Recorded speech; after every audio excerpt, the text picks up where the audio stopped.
كلية الفقه الحنفي تقدم.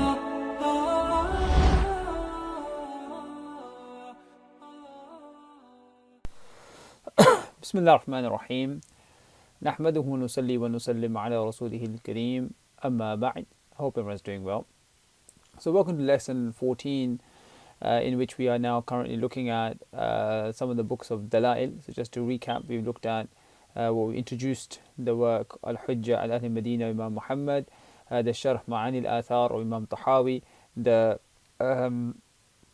Tajreed of Imam Abu al-Hussein al-Quduri, the Takhrij of Hidayah by Imam Zayla'i, and alongside that we discussed the genre of Takhrij and the subsequent works and the pros of Takhrij and some of the things to kind of keep out look out for when looking at the works of Takhrij. And we kind of concluded the session by saying that Takhrij works are not necessarily going to be the place where you'll find the support, or sorry, the case, that's the best way to do it, right? The case for the madhab, but you may find the data where you can make the case for the madhab. And of course, I also mentioned Zayla'i does also present cases as well, but many instances, like the couple of examples that we saw, or the one example that we saw, Imam Zayla'i just kind of leaves it to the reader to say, well, here is what has been said about the hadith, and take what you want from it. So that's quite important to kind of to keep that in mind. Now we're going to kind of jump a few because we can only do brief insights. So if we do have a following semester, I do want to kind of carry on this kind of series, if you like, of delving into these key books of Dalail, and we can even move into books of Shuruh, of commentaries, and maybe do these kind of very similar sessions. So we look at like the Sharh Mukhtasar Tahawi, the Sharh Mukhtasar Tahawi Ispijabi, the Mabsut al-Sarakhsi, and kind of see the style and structure of these authors and the way they kind of go about it as well, inshallah. But we're going to kind of jump some centuries later, and we did discuss some aspects about Hanafi fiqh in the subcontinent. But last semester we looked at Maulana Ashraf Ali Thanwi, and we kind of focused more on the Hanafi or taking from other madhahib. So if you remember the session about Imam Ashraf Ali Thanwi taking from the Maliki madhab on the mas'ala of the woman who her husband has been absent, or the woman who is going through a difficult marriage, how to get out of it, the fatwa that Maulana Ashraf Ali Thanwi wrote, that's what we kind of focused on. Now we're going to look a bit more at the topic of how the subcontinent ulama presented the topic, or approached the topic of Dala'il, and then we're going to focus a bit on this book, the I'la Sunan of Maulana Zafar Ahmed Uthmani rahimahullah.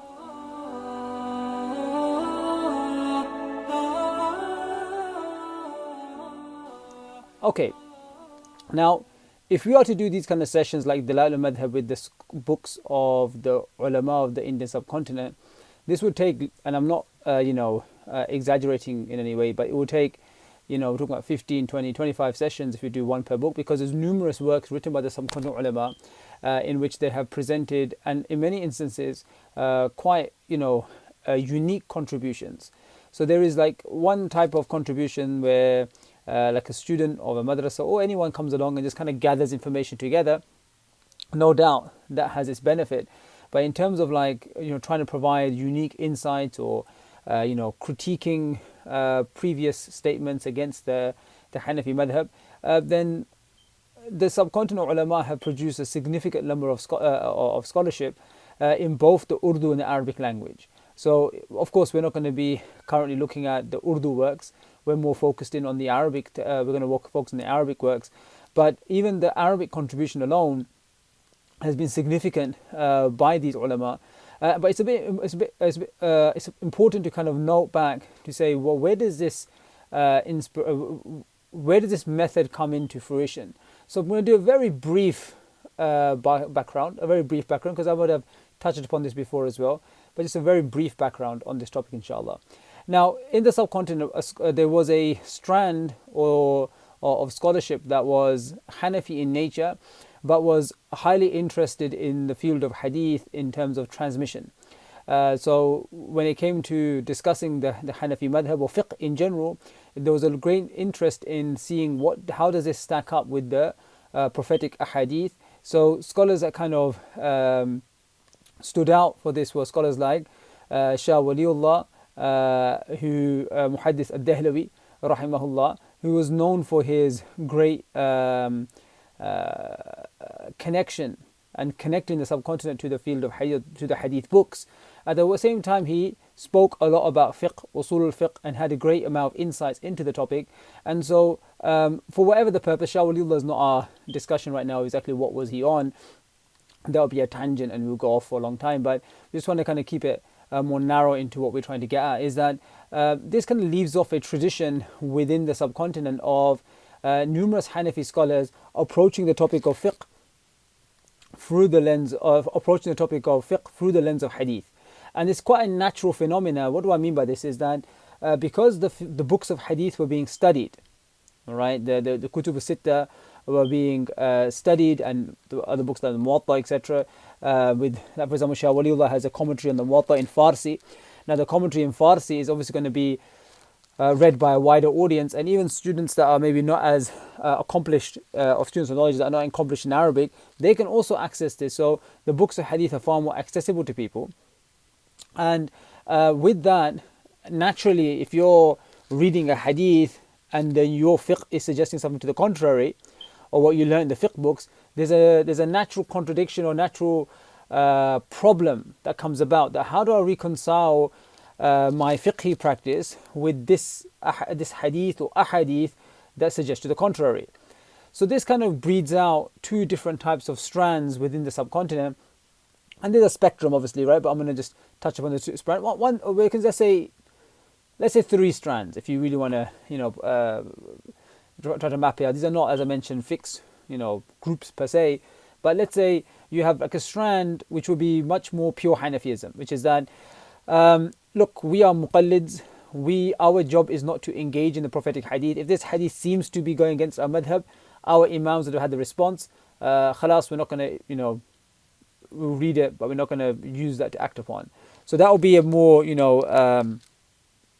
if you like, classical Hanafism, which is the institutionalization of taqleed. And so these adillah are there, but we would either interpret them, or if we don't understand them, we just stick to our madhab. And then you have the Hanafism, which is going to be quite natural, that, well, I need to kind of find some reconciliation. So you have a Hanafism which is grounded in hadith. So that could mean that either the mas'ala is tweaked to coincide with the hadith. You see this a lot in the fiqh of Allama Anwar Shah Kashmiri, where a lot of the times the standard position in the madhab is put to a side for an interpretation of the madhab which coincides with the prophetic hadith, as Shah Waliullah understands it. And there's numerous examples of that. Again, like I said, when we're going to go, if we do pursue this topic in a subsequent semester, we can actually go into the more, these kind of idiosyncratic or unique approaches to the madhab. We can kind of delve into that if need be, inshallah. Now, and then third strand, which would be, well, if I can read the hadith and understand what the hadith is saying, what's and I have to keep on interpreting my madhab to try to reconcile the madhab to my knowledge of hadith. Well, the madhab has become a hindrance, right? The madhab has become a hindrance. So why not just cast the madhab to the side and follow the hadith? It seems quite logical. So here you can see the origins, if you like, of the Ahli Hadith movement, which is that we're just going to take on what the hadith is saying, right, and disassociate ourselves from the Hanafi madhab. Now, of course, that's not unique to the Hanafi madhab, that's all madhahib, but in the subcontinent, with a small exception of a small group of Shafi'is, everyone else was Hanafi. So if you're not following a madhab, or you're opposed to madhabs, in real time or real life, that basically meant opposition to the Hanafi madhab. So therefore, even though we will present it as muqallids, as they say in the subcontinent, muqallids, ghair muqallids, meaning muqallids, those who follow a madhab, and ghair muqallids, don't do taqlid, don't follow a madhab, which is not inaccurate, or there's detail there, right? But whatever the case, the actual distinction that ends up being is between Hanafis and non-Hanafis, or Hanafis and people opposed to the Hanafi madhab, right? That's where, in practical terms, that's where the usual back and forth comes across, because that's who you are exposed to. So these strands become quite, they're they're in their, you can say to a certain degree, rudimentary stage in the early 19th century. And as we get into the latter half of the 19th century, where more and more hadith books are becoming accessible, the Ahl Hadith are becoming much more of a refined type of group with major scholars, the Nazir Hussain Dehlawis, the Sadiq Hasan Khans, and then we eventually move on to the commentaries that they wrote on the books of hadith, like Awn al-Ma'bud by Azim Abadi, which is a commentary on Sunnah Abi Dawood, or Tuhfat al-Ahwadi by Mubarak Furi, again another Ahl Hadith scholar, a commentary on Tirmidhi. These works now are major contributions, right? And Nazir Hussain Dehlawi has got a fatwa, it's a 3-volume fatwa collection in which he answers all questions related to fiqh. So it's and of course he's not holding on to a madhab, right? He's not a Hanafi, although you see them cite these texts, but they're not going to be holding on to the Hanafi madhab. Rather, I've not actually verified this myself, but I've been told that even in many of the Ahl Hadith madaris, they study Hidayah, but they study Hidayah with the critical eye, because they don't really have a separate fiqh text alternative to Hidayah. So they say, all right, we'll study Hidayah, and then we do like a critical analysis of Hidayah. I just bought another copy recently of a book on Nur al-Anwar, the famous Hanafi usul text by Mullah Jivan, which is a commentary of Manar or Nasafi. This Nur al-Anwar, which is commonly studied in most madaris in the subcontinent, there's a naqd, a critique of Nur al-Anwar, with the whole text reproduced with the Ahl Hadith scholar with his comments underneath. So because they don't have any separate usul text, they kind of formed a madhab in opposition to the Hanafi madhab. So like a critical version of the Hanafi madhab, if you like. That's what kind of you end up in many instances. But again, I'm being very general here because that's the only way you can talk about this. So anyway, so once we get into the late 19th century, so we're talking about the late 1800s, the Hanafi scholars are under much more pressure now. It's like, well, a lot of these scholars are writing works. There's debates taking place, public debates. This is under British rule now, right? After the 1860s, under British rule. And there's debates taking place on Amin bil Jahar, right? There's debates taking place on Raf' al-Yadain. And it's getting very, in many instances, very hostile, very violent. And on one side, you've got people citing hadith, and now we have to have Hanafis trying to defend their position. And the best people to defend the Hanafi position then becomes those institutions which study hadith as part of the syllabus. Because you're studying hadith as part of the syllabus, you can actually go through and say, okay, what exactly has been said, and what are ahadith that we can use for our madhab, and what are the ahadith that they've used, and how do we explain those hadith? So you have actually a very comprehensive engagement with the Dalail al-Madhab in many fresh ways than done before via this 19th century spat, if you like, between the Ahl Hadith and the Hanafis.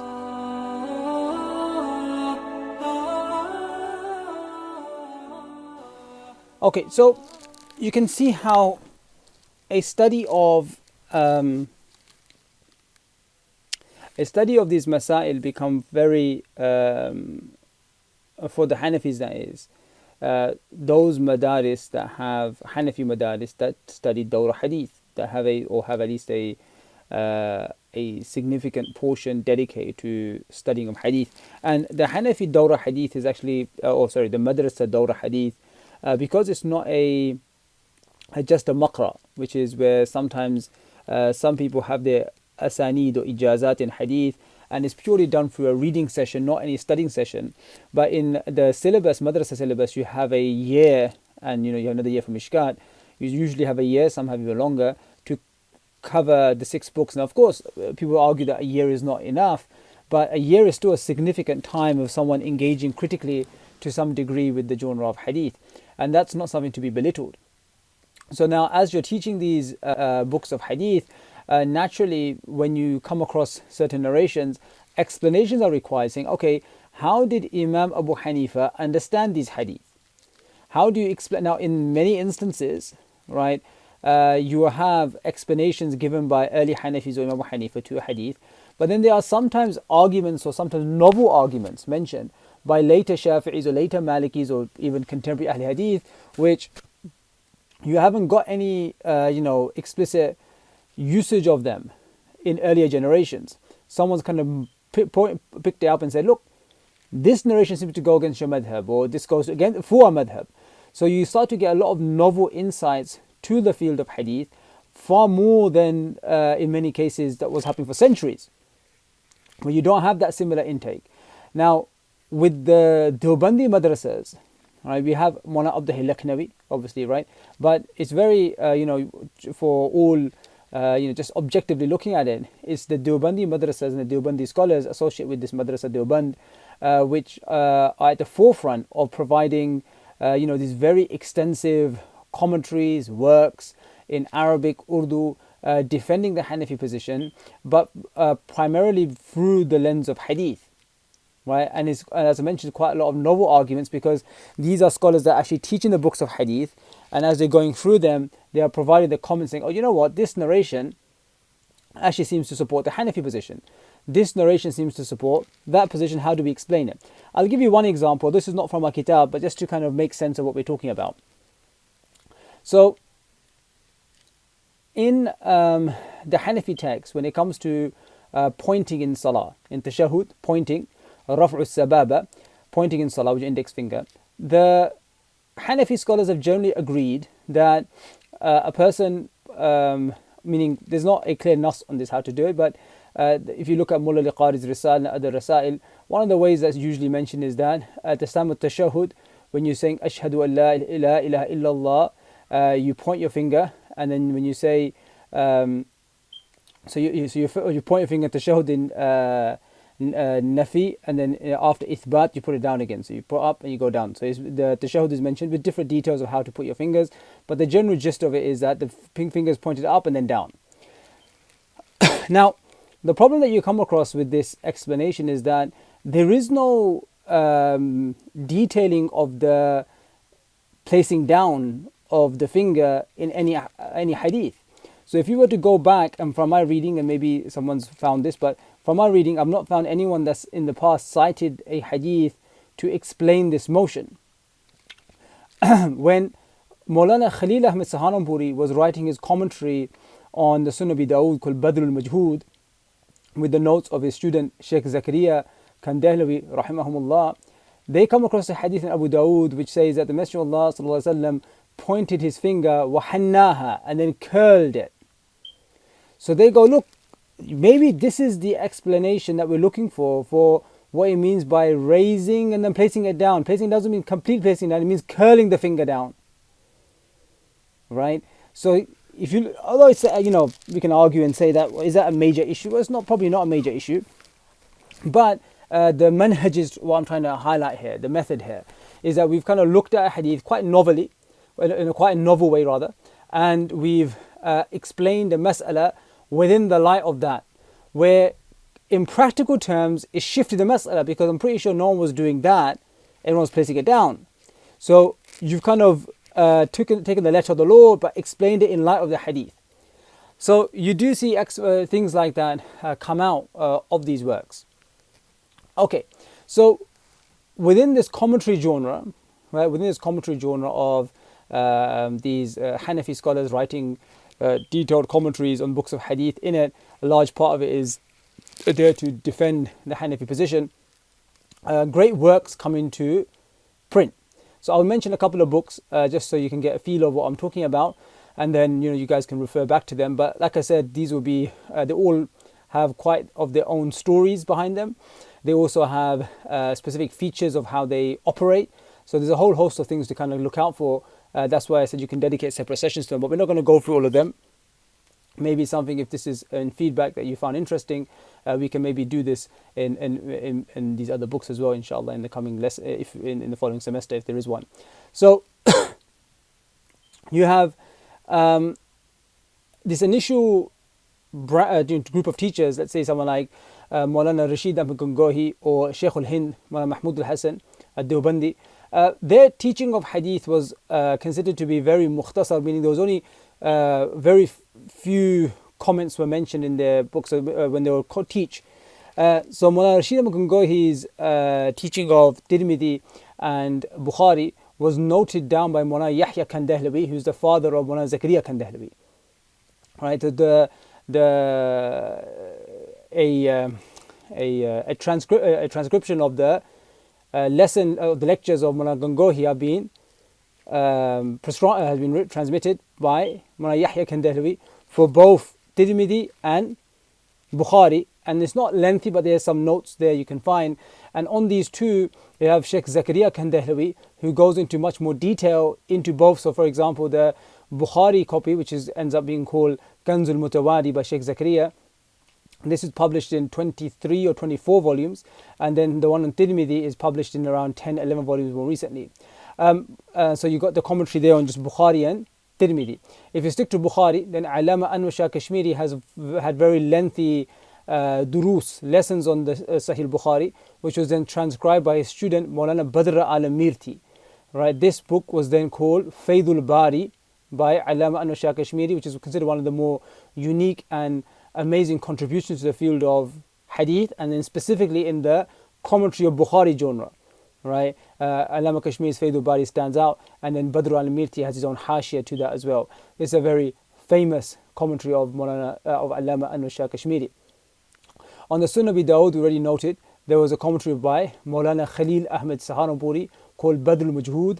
This has the notes of Sheikh Zakaria Kandahlawi to it as well. Now, in the Sunan Abi Dawud, the commentary, so you had the Azim Abadi commentary by the Ahl Hadith scholar, and now you have Khalil Ahmed Saharanpuri, where a lot of those arguments are then discussed therein. Allama Anwar Shah Kashmiri also had his lectures to Jami' Tirmidhi also recorded, which was called Al-Arfu Shadi. This was done by a student, but it wasn't done as meticulously and as exhaustively as Badr al-Mirti did it. So it's still there, but it's shorter. A lot of the Tirmidhi prints or some content may actually have the hashia Al-Arfu Shadi on the print itself. On these notes that Allama Kashmiri had written, Maulana Yusuf bin Nouri, his student, who was the one that worked on the Nasbur Raya that I mentioned to you a couple of sessions ago, he then wrote a more detailed commentary on Tirmidhi, but he didn't complete it. He got to Kitab al-Hajj, so it's 6 bulky volumes, and that is currently being done, a takmila completion of it done right now. In Sahih Muslim, you have Maulana Shabir Ahmed Uthmani has got a very famous commentary, incomplete, called Fathul Mulhim, and then Mufti Taqi Usmani wrote a takmila, a completion to it, which is called Takmila Fathul Mulhim. And the list goes on and on and on Mishkat al-Masabih. There's commentaries there, there's ta'liqat, footnotes for this. Just recently, for example, Maulana Mahfuz Ahmed, based in London, he got hold of the notes transcribed by one of the students of Maulana Allama Anwar Shah Kashmiri on Sunan Abi Dawud, and he just published that last year. So there's a whole host of works and footnotes that you can make a lengthy list of, and there are lists made where you can see the contributions made by the Hanafi scholars to the field of hadith, and the bulk of these books, or a large part of these books, is aimed to, of course, explain the prophetic hadith, but also in light of the Hanafi madhab. All right, and that's considered as a major feature of these books that stand out. So anytime you find a hadith that you think, how does a Hanafi try to explain this? What do you do with it? You can go to one of these commentaries and find some sort of explanation for it, and it will be quite unlikely in many instances that you'll find anyone earlier from the Hanafis discussing these hadith.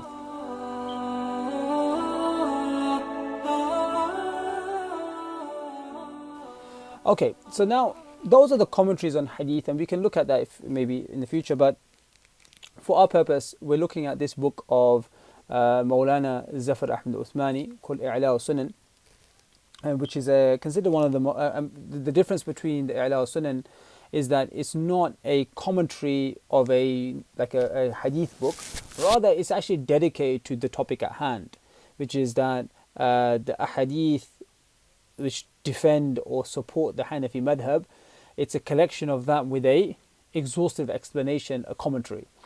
And so there is very little parallel to this in the past. So it's a very unique contribution. Now that's not to say, and this is where I think sometimes for those who may have heard of the I'la al-Sunan before, I want to highlight this point, because sometimes people may have heard negative remarks regarding the I'la al-Sunan, saying, there's mistakes in the book, or the author has shown some bias in some places.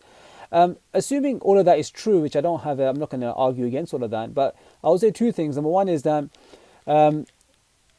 every book written to defend a madhab, or nearly every book or most books, have been accused of that. such that if you look at Imam Badruddin Aini, he's been accused of ta'assub. Imam Tahawi is also being accused in some instances of that, the way he argues certain positions. And then on the contrary, Ibn Hajar has been accused of ta'assub against the Hanafis, despite the fact that when most people read Ibn Hajar, they see him as being a munsif, relatively just in the way he approaches it. So the idea that a person has been accused of ta'assub when defending, well, that's that, right? Most people have been accused of such, so the accusation alone is not strong enough to prove the point. But in terms of there being mistakes in the book or certain inconsistencies, then again, I would say that that's the nature of how, meaning every author that's written on a topic, there's always, the mukhalif is always going to take some errors out. It's just quite natural to assume that. So unless someone is arguing that the whole book is just unscholarly and nonsensical, which I don't think anyone is, then we have to be careful with the accusation not to dismiss a whole book just based upon certain mistakes or errors that you have seen. Unless you can demonstrate that it's a book which is, methodologically flawed in every instance that it talks about, or most instances, and fair enough, then we have to argue that case and see if you can prove it.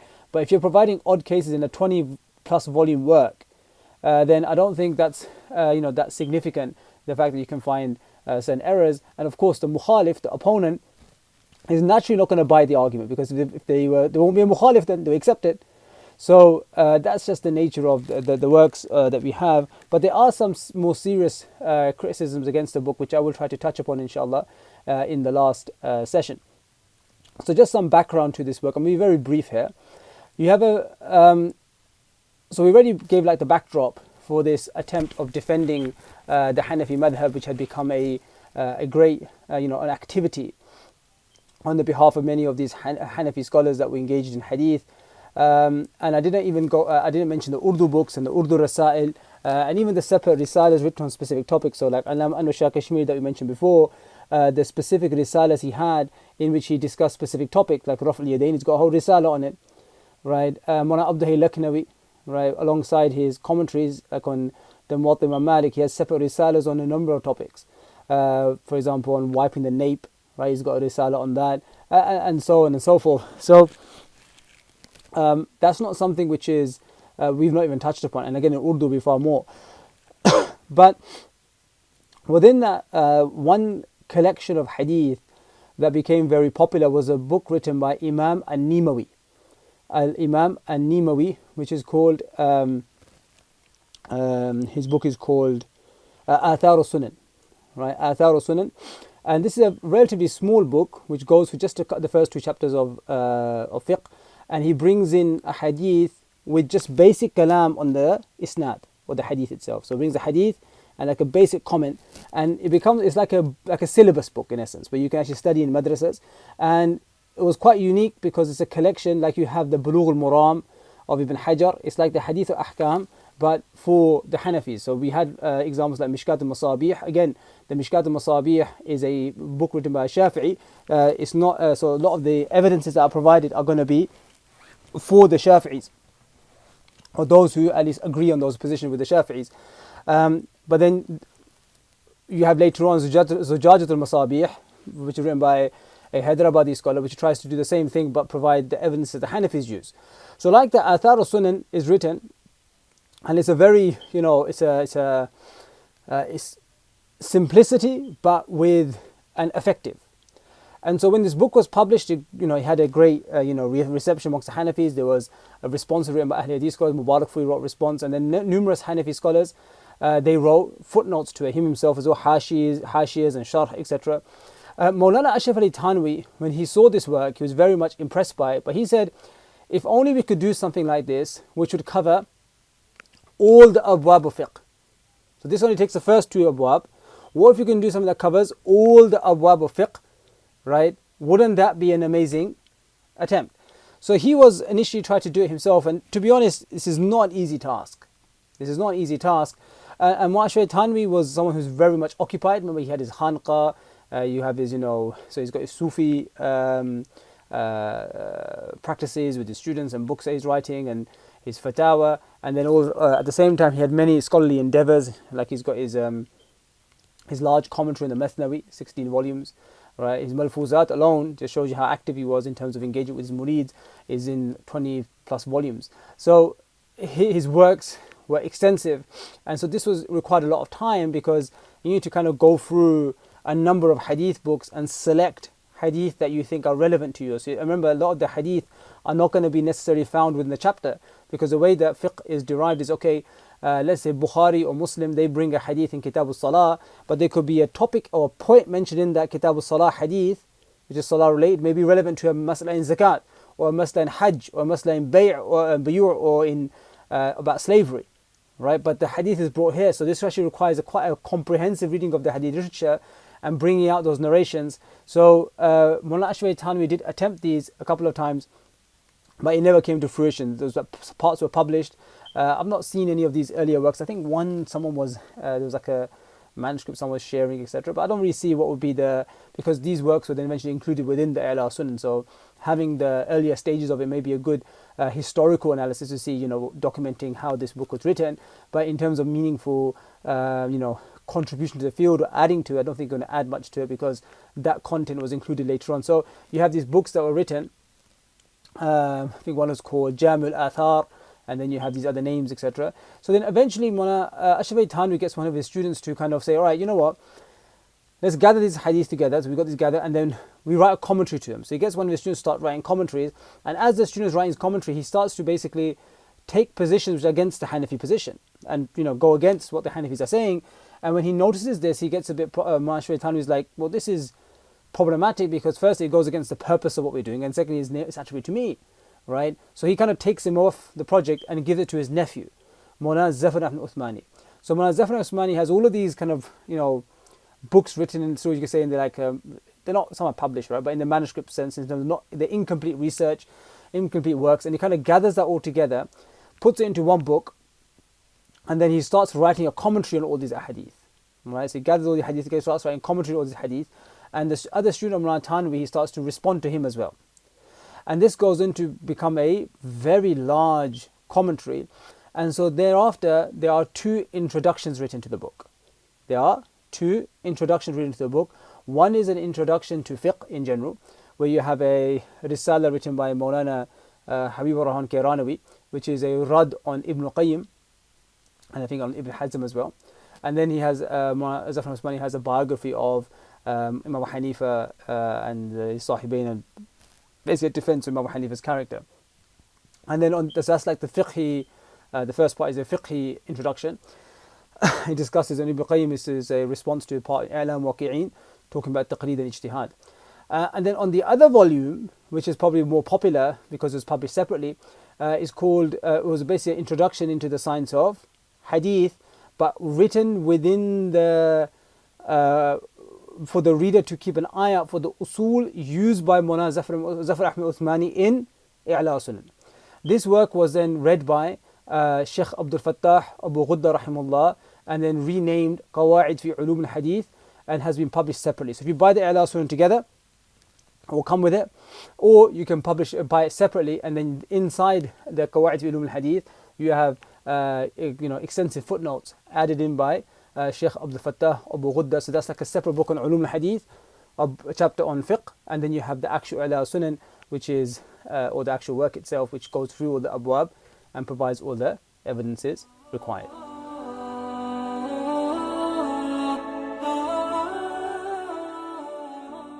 Right, so in this session, we've kind of looked at this book, I'la Sunan. I mentioned some of the background to it. So just to introduce this edition here, because we've got a couple of minutes, and then we'll go through it. So there's a newer edition out, which is available online. It's published by, I'll give you the name in the next episode, next episode, or next lesson rather. But this one is the one that you probably find in most bookshops. It's got then it's been edited and got notes by Mufti Taqi Usmani, but there's a lot of scribal errors, typos, or that's the best way to say it, not scribes, right? Typos within it. So the new edition is far more particular about trying to correct those and a bit more thorough in its referencing. So just to show you the outline, I'm going to read some of it in the next session. So what you have as the book is outlined, on the top you have the hadith that are cited and some good ayat, and then in the hadith there's all commenting about the isnad as well. So it's like a random page. We've got, he says here, let's get, so he goes, عن عمران بن حسين رضي الله عنه قال قال الرسول صلى الله عليه وسلم لا يقبل الله صلاة بغير طهور ولا صدقة من الحمد لله من غلول. So he cites a hadith, he goes رواه الطبراني في الكبير رجال الصحيح كذا في مجمع الزوائد.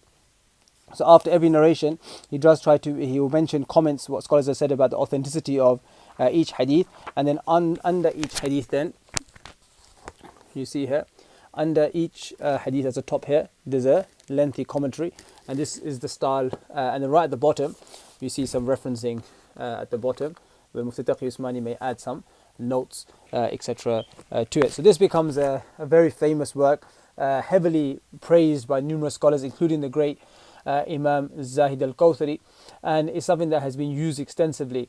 And there are responses to it as well, by the way, not the whole book, but there have been responses to the Qawaid fi Ulum al-Hadith, and then parts of this work has been responded to in Urdu by Maulana Irshad al-Haq Athari. I have attempted to read significant portions of these responses, although I initially thought that they were very strong and I thought that he had made significant errors. After my second time of going through these works, I do think that although no scholar is free from error, no one is going to be 100% correct, but I do think that Zafar Usmani overall has actually provided a significant contribution, a significant defense, and something that you can't just dismiss outright. It has to be taken seriously, and a lot of the way that the arguments have been dismissed, I believe, has been unfair. I'll touch upon some of these in our last session, inshallah. We'll stop here for now. Assalamu alaikum wa rahmatullahi wa barakatuh.